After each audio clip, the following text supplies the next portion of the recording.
Hello friends, আসসালামু আলাইকুম। 45 tasty cooking M থেকে আমি তানজিরা চলে এসেছি আজকে নতুন একটা রেসিপি নিয়ে।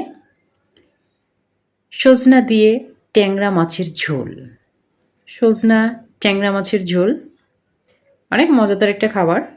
চলুন বন্ধুরা দেখে আসি রেসিপিটি। বন্ধুরা, আমি এখানে একটা প্যান বসিয়ে দিয়েছি। প্যানে তেল গরম করে নিচ্ছি।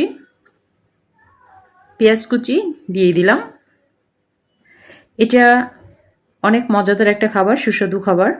আর সজনা কিন্তু প্রতিটা মানুষের শরীরের জন্য অনেক উপকারী। এখানে অনেক ফাইবার আছে, এটা ফাইবারযুক্ত একটা খাবার।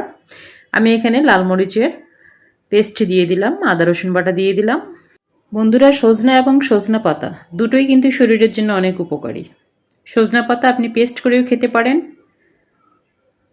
এটা শরীরের জন্য একেবারেই উপকারী, বিশেষ করে ডায়াবেটিক্স রোগীদের জন্য সজনা এবং সজনা পাতার কোনো বিকল্প নেই। আমি এখানে লবণ দিয়ে দিলাম, হলুদ গুঁড়ো দিয়ে দিলাম। এটা একটু মিক্স করে নিব। আমি আলু এবং সজনা সাইজ মতো কেটে নিয়েছি, ঠিক এই সাইজের করেছি, একটু পাতলা করে। এটা আমি দিয়ে দিলাম। একটু আলুটা পাতলা করে কেটে নিলে খুব তাড়াতাড়ি সিদ্ধ হয়ে যায়, বেশিক্ষণ সময় লাগে না। আমার এটা সর্বোচ্চ 15 থেকে 18 মিনিট সময় লেগেছে এই রান্নাটা করতে। এটা ঢেকে ঢেকে দিয়ে রান্না করব।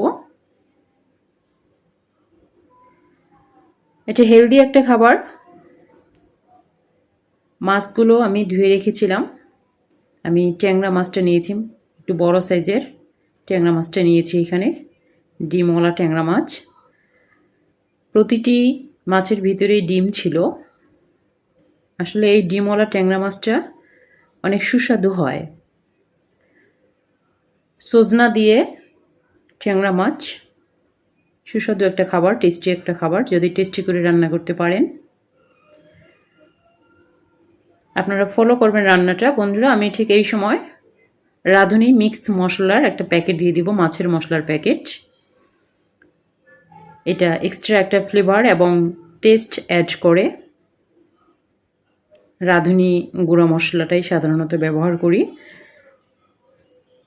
ভালো লাগে খেতে, রান্নার স্বাদটা বাড়িয়ে দেয় বহুগুণে। আমি একটু জিরে গুঁড়ো ছিটিয়ে দিচ্ছি বন্ধুরা উপরে, দেখতে পাচ্ছেন। রান্নাটা প্রায় আমার হয়ে এসেছে, হালকা আর একটু জাল করে নিব, গায়ে গায়ে যেন মাখা মাখা থাকে।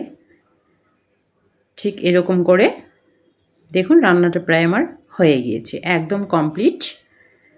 আমি দেখাচ্ছি আপনাদেরকে।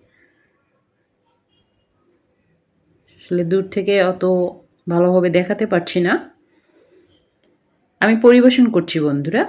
দেখুন, ট্যাংরা মাছের ঝোল অনেক লোভনীয় একটা খাবার। আপনারা এতক্ষণ আমার ভিডিওটি দেখার জন্য অনেক ধন্যবাদ বন্ধুরা।